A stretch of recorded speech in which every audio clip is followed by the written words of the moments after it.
10வது தசகம் சிருஷ்டி பேதம். சிருஷ்டின்னா படைப்பு, பேதம்னா அந்த படைப்பில் உள் பிரிவுகள். பலவிதமான உயிர்களை பிரம்மா படைக்கிறார். அந்த பேதத்தை பற்றி சொல்வது இந்த தசகம். முதல் ஸ்லோகம். வைகுண்டநாதனே குருவாயூரப்பா, வர்த்தித பல. பலன வலிமை. வர்த்தித பல வலிமையை நிறைய பெற்ற. அதன்பின் பவத் பிரசாதாத் உன்னுடைய அருளினால் அனுகிரகத்தால் அம்போஜயோனிர தாமரையில் தோன்றிய அந்த பிரம்மாவானவர் அசுருஜத் கில பிரம்மா படைப்பு தொழிலை செய்து ஜீவ தேகான் ஜீவன்களை படைத்தார். அந்த உயிர்களை எப்படி படைக்கிறார்? ஸ்தாஸ்னூனி ஓரிடத்தில் இருக்கக்கூடிய பூருகமயானி இந்த பூமியில் வளரக்கூடிய தாவரங்கள், மரம், செடிகள் போன்ற ததா மற்ற திரச்சாம் ஜாதிர் ஓரிடத்திலிருந்து மற்றொரு இடத்திற்கு நகரக்கூடிய பறவைகள், விலங்குகள் போன்ற ஜீவன்களும் மனுஷ்ய நிவகான் மேலும் மனிதர்களையும் கூட அபி தேவபேதான் கூட இது போன்ற பல்வகையான உயிர்களையும் படைத்தார். இப்படி வைகுண்டநாதா உன் அருளால் பிரம்மன் மிகுந்த சக்தியை அடைந்து பல ஜீவராசிகளையும், மரம், செடி, கொடி, பறவை, மிருகம் முதலியவற்றையும் மனிதர்களையும் தேவர்களையும் படைத்தாராமே. 2வது ஸ்லோகத்தில் என்ன சொல்ல வர்றாருன்னா, இந்த உடலையெல்லாம் படைக்கிறப்பவே பேசிக்காக என்னென்ன வருதுன்றதை பற்றி சொல்கிறாரு. மித்யா நிலையற்ற பொருள்களில் நிலையானது என்று கிரகாஸ்மி மதி கிரகாசு எண்ணக்கூடிய அந்த குணம், மதி நான் தான் உடல் என்கின்ற கர்வம், ராக விருப்பம் அனைத்தின் மீதும் விருப்பம், விகோப கோபம், பீதிர் பயம், அஜ்ஞான விருத்தி இது போன்ற அஜ்ஞான குணங்கள், நிதி பஞ்சவிதம் 5 விதமான குணங்கள். இந்த 5 குணங்களையுடைய உயிர்களை சஸ்ருஷ்டுவா சேர்த்து படைத்தார். ஏன் இப்படி 5 குணமெல்லாம் வருதுன்னா, நம்முடைய கர்மத்தின் பலனாக, அவரவர்களின் கர்மத்தின் பலனாக அப்படி அந்தந்த குணங்கள் தோன்றுகின்றன. அதனால் உத்தாம மிகவும் தாழ்ந்த இந்த குறைவான தாமச பதார்த்த தாமச குணம் நிறைந்து இருக்கக்கூடிய அனைத்தையும் விதா படைத்ததால் விதான தூனஸ் பிரம்மாவானவர் வருத்தப்பட்டு தேனே த்வதீய சரணம் த்வதீயன உன்னுடைய திருவடிகளை நினைத்தார். ஸ்மரணம் எதற்காக என்றால் விசுத்தியை தூய்மையாக்கி கொள்ள, விசுத்தியை தன்னை தூய்மையாக்கி கொள்வதற்காக உன்னுடைய திருவடியை சரணடைந்தார். பொருள் என்னென்ன?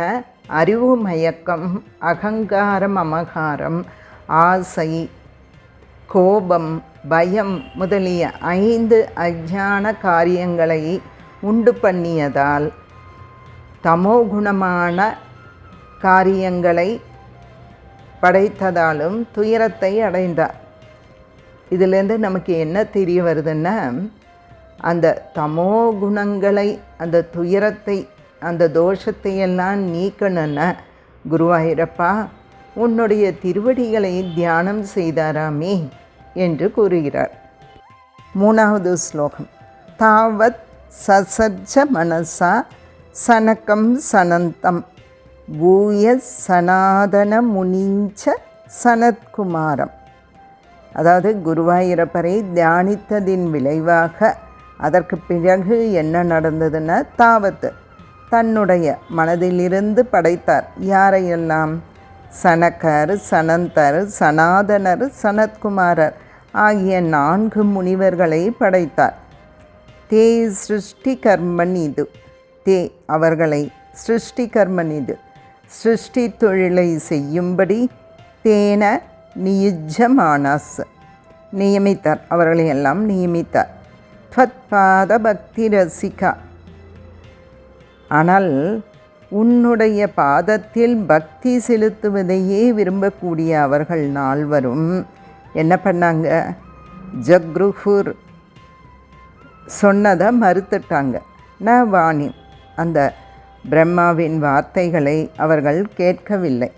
இதனோட பொருள் என்னன்னா, குருவாயூரப்பனை தியானித்த பின் சனகர், சனந்தர், சனாதனர், சனத்குமாரர் ஆகியோரை மானசீக குமாரர்களாக மனதினாலே படைத்து பிரஜைகளை சிருஷ்டி செய்யும்படி அவர்களுக்கு ஆணையிட்டார். ஆனால் அவர்கள் தங்கள் செயலில் நாட்டம் கொண்டு பகவான் குருவாயூரப்பன் மீது பக்தியில் மூழ்கினர். பிரம்மாவினுடைய வாக்கை அவர்கள் ஏற்கவில்லை. 4வது ஸ்லோகம். தாவத், அதன் பின்னர் பிரகோபமுதிதம், பிரம்மாவிற்கு மிகுந்த கோபமானது வந்தது. பிரதிருந்த தோஷ்ய, அந்த கோபத்தை அடக்கினார். அப்பொழுது ப்ரூமத்யதோ ஜனிம்ருடோ, ப்ரூமத்யதோ புருவ மத்தியிலிருந்து ஜனிம்ருடோ மிருடன் என்பவன் தோன்றினான். யாரதுன்ன பவதேக தேச, உன்னுடைய சரீரத்திலேயே ஒரு பாகமாக இருக்கக்கூடிய சிவனின் அம்சமாகிய மிருடன் தோன்றினான். அவன் தோன்றியவுடனே, அதாவது பிறந்தவுடனே, நாமானிமே குரு, எனக்கு பெயர் வை, பதானி சாக, எனக்கு வீடு இடம் கொடு, விரிஞ்சேதி, ஏ பிரம்மாவே, ஆதோ, இவ்வாறு அந்த பிறந்தவுடனேயே ருரோத கில, அழுது கொண்டே கேட்டார். தேனச ருத்ரநாமா, அதனால் பிரம்மாவாகிய நீ அவனுக்கு ருத்ரன் என்று பெயரிட்டாய்.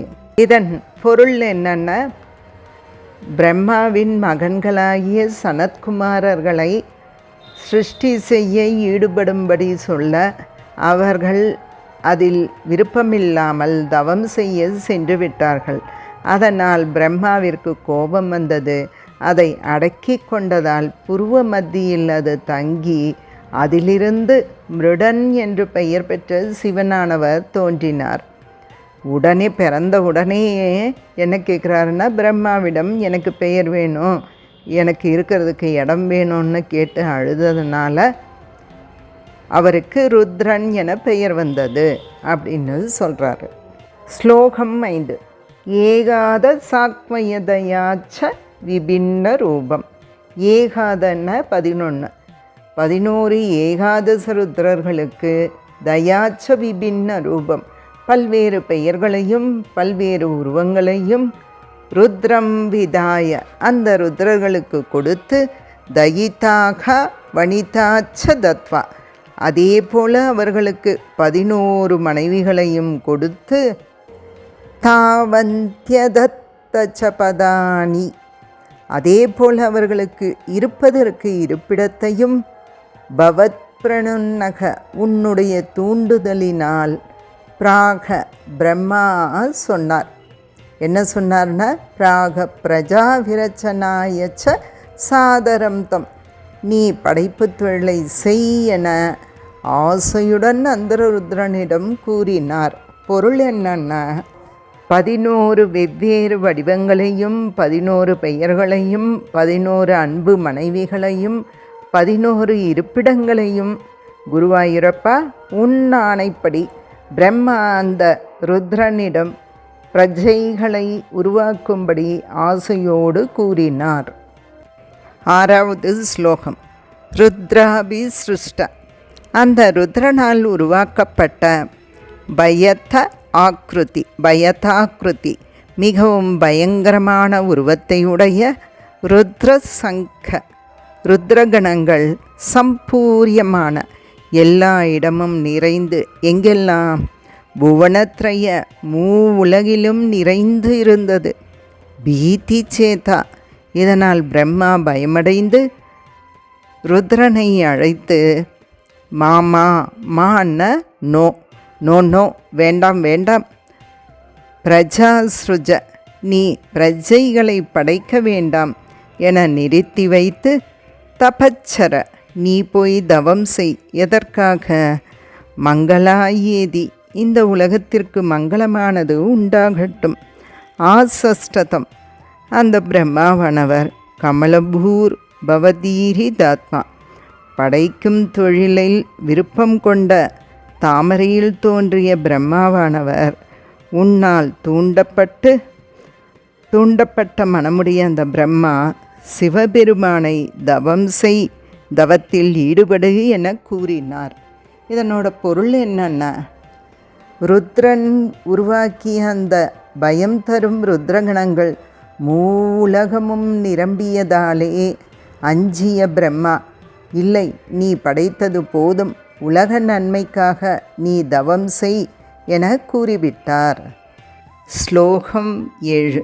தஸ்யாத, இவ்வாறு சர்க்கன படைத்தல், படைப்பு தொழிலில் ரசிக விருப்பம், ரசிகஷ்ய விருப்பம் கொண்டு பிரம்மாவானவர் மரீச்சிரத்ரிஸ், மரீச்சி அத்ரி, தத்ராங்கிராஸ் கிருத்து முனி, ஆங்கீரச கிருத்து, புலக புலஸ்தியன், புலகன் புலஸ்தியன், அங்காதஜாயத பிருகச்ச வசிஷ்டதச்சோ, அங்காதஜாயத, பிரம்மாவின் சரீரத்திலிருந்து மேலும் பிருகு, வசிஷ்டன், தச்சன் ஆகியவர்கள் கூடிய முனிவர்கள் தோன்றி, பவதங்கிரி தாசக, குருவாயிரப்பா, உன் திருவடியின் தாசனாகிய ஸ்ரீ நாரதச்ச பகவன், ஸ்ரீ நாரதர் அனைவரும் அங்காத ஜாயத, பிரம்மாவினுடைய சரீரத்திலிருந்து 10 முனிவர்களையும் தோற்றுவித்தார். என்ன சொல்கிறாருன்னா, படைக்க வேண்டிய பிரம்மாவின் உடலிலிருந்து மரீச்சி, அத்ரி, ஆங்கீரஸ், கிருத்து, புலகன், புலஸ்தியன், பிருகு, வசிஷ்டன், தட்சன், நாரதர் ஆகிய 10 பேரை வெளியில் வரவழைச்சார். அவர்களை படைப்பு தொழில் செய்ய சொல்லலான்னு சிந்திக்கிறார். அடுத்து 8வது ஸ்லோகத்தில் என்ன நடக்க போகுதுன்னு பார்க்கலாம். 8வது ஸ்லோகம். தர்மாதிகான், அதன் பின்னர் தர்ம தேவதைகளும் தேவர்களும் படைத்தாய். அபிஸ்ருஜன் அத கர்த்தமஞ்ச, கர்த்தமன் என்ற பிரஜாபதியையும் வாணிம் விதாய சரஸ்வதியையும் தோற்றுவித்தார். விதிரங்கஜ, விதி என்பது பிரம்மாவின் மற்றொரு பெயர். அந்த மன்மதனால் பாதிக்கப்பட்டு சங்குலோபுத், அவருக்கு சரஸ்வதி மேல் மோகமானது ஏற்பட்டது. त्वत्पोदिदस्सनगदच्छ முகைஸ்தனூஜை, குருவாயிரப்பா, அவர்கள் மகன்களாகிய சனகன், தச்சன் போன்றவர்கள், அவர்களுக்கு நீ ஞானத்தை ஏற்படுத்தச் செய்து முகைஸ்தனூஜை, பிரம்மாவிற்கு தெளிவை ஏற்படுத்தினாய். உத்போதிதச்ச விரராம, அவ்வாறு அவர்கள் சொன்னதன் காரணமாக தமோ விமுஞ்சன், பிரம்மாவானவர் அஜ்ஞானமாது விலகி சரஸ்வதியின் மீதிருந்த காமத்திலிருந்து வெளிவந்தார். அதாவது தர்மதேவரை படைத்து கர்த்தவரையும் படைத்து சரஸ்வதியையும் படைத்த பிரம்மா சரஸ்வதி மீது காதல் கொண்டு கடமையை மறந்து விட்டார். அதன்பின் குருவாயூரப்பர் உன்னுடைய அருளால் ஞானம் பெற்ற அவருடைய பிள்ளைகள் சனகர், தச்சன் போன்றவர்கள் அவருக்கு ஞானத்தை சொல்லி தெளிவாக்கி அதன்பின் அந்த காமத்தை தவிர்த்தார். ஸ்லோகம் 9. வேதான் புராண நிபகா நபி சர்வ வித்யா, வேதங்கள் புராணங்கள் போன்ற எல்லா கலைகளும் குர்வன் நிஜானனகனாச் சதுரானனோசோ, அவருடைய 4 முகங்களிலிருந்தும் வெளிப்பட்டது. புத்ரேஷு தேசு வினிதாயச்ச, தன்னுடைய மகன்களாகிய ரிஷிகளெல்லாம் இப்பொழுது பிறந்தார்கள், படைக்கப்பட்டார்கள் அல்லவா. அத்ரி, மரீச்சி, ஆங்கீரசு, கிருத்து, புலகன், புலஸ்தியன், பிருகு, வசிஷ்டன், தட்சன், ஸ்ரீ நாரதர், தர்மதேவன் கர்த்தமர் எல்லோருக்கும் எல்லா வித்தைகளையும் பிரம்மாவானவர் கற்றுக் கொடுத்தார்.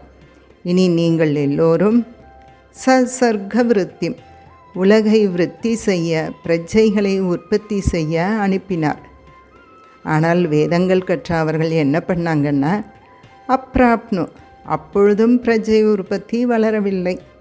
ஏன்னா உலக வாழ்க்கை நிலையற்றது, பகவான் தான் நிலையானவர் என்று அவர்கள் தவம் செய்ய சென்று விட்டார்கள்.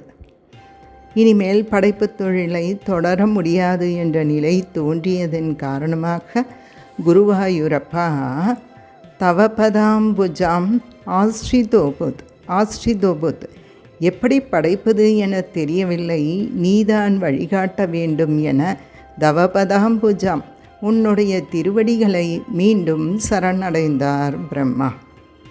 இந்த ஸ்லோகத்தில் என்ன சொல்கிறாருன்னா, இந்த உலகமானது ஈஸியாக படைக்கப்படலை. பிரம்மா எவ்வளவு பெரிய பதவி, நாராயணன் உந்தித்தாமரையிலிருந்து தோன்றியவர்.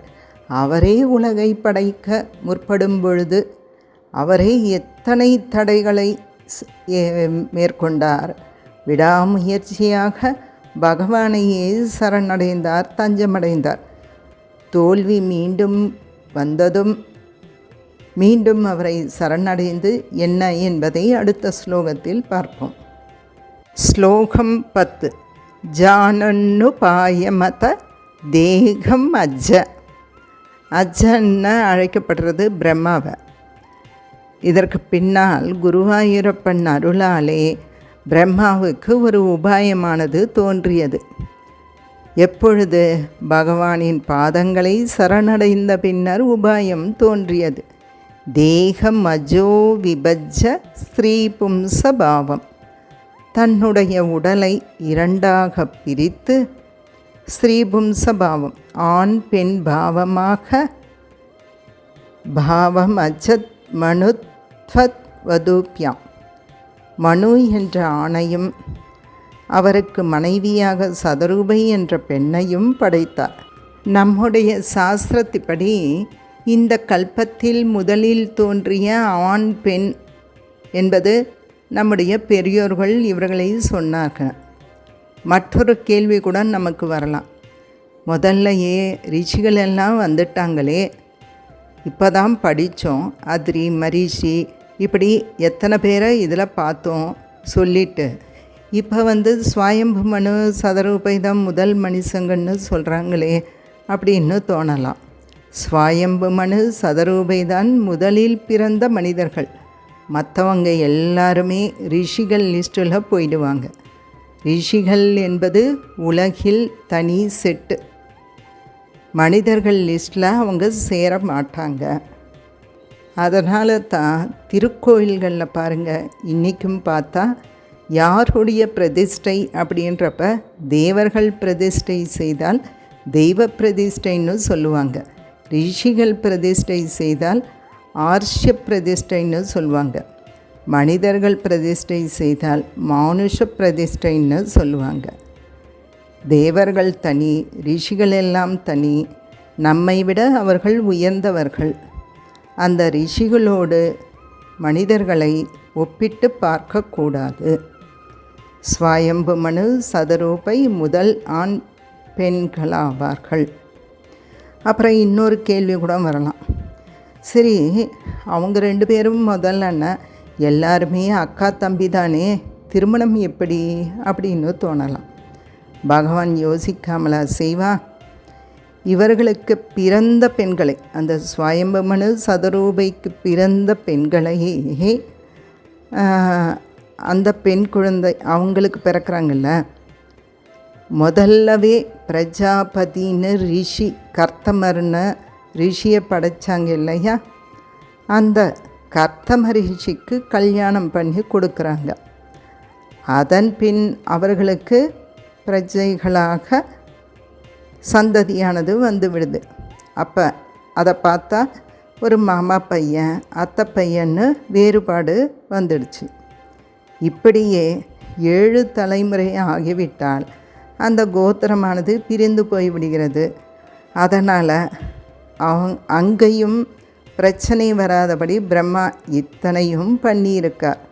அதனால் ஸ்வயம்பு மனு சதரூபை தன்னுடைய உடலில் இருந்து படைத்து தாப்யாஞ்ச அவர்கள் மூலமாக மானுஷ குலானி அந்த மனித குலத்தை விவர்த்தயம்ஸ்வம் நீங்கள் விரிவாக்கினீர்கள். கோவிந்தனே பூமியை காப்பவனே, மாருத வாயு புராண ஊர் ஈசனே குருவாயூரப்பனே நிருந்திரோகான் என்னுடைய நோய்களில் இருந்து என்னை காப்பாயாக. இதில் பொருள் என்னென்னா, முதல்ல பிரம்மா தன்னுடைய வேலையை இன்னொருத்தரிடம் கொடுத்தார், சனத்குமார்களிடம் கொடுத்தார். அவர்களெல்லாம் தவம் செய்த போயிட்டாங்க. அதுக்கப்புறம் ருத்ரனை படைச்சி ருத்ரகணங்களாக அவங்கெல்லாம் பிறந்தாங்க. அடுத்து ரிஷிகளை படைத்தார். அவங்க வேதம் புராணங்கள் இதிகாசம் எல்லாம் உபதேசம் வாங்கிட்டு தவம் செய்ய போயிட்டாங்க. அதற்கு பிறகுதான் பிரம்மா தானே தன் உடலை இரண்டாக பிரித்து ஸ்வயம்பு மனு சதரூபையை உருவாக்கினார். நமக்கு என்ன இதில் பாடம் தெரியுதுன்னா, நம்ம வேலையை நாமே செய்வதில் கௌரவ குறைச்சல் நினைக்கக்கூடாது என்பது நமக்கு இதில் உணர்த்துகிறாங்க. இனி அடுத்து 11 ஹிரண்யாட்சன் ஹிரண்யகசிபு எப்படி பிறக்கிறாங்கன்னு இனி கதை பகுதியானது தொடரும். நாராயணியன்ற காவிய பகுதின்னு நினச்சோம்.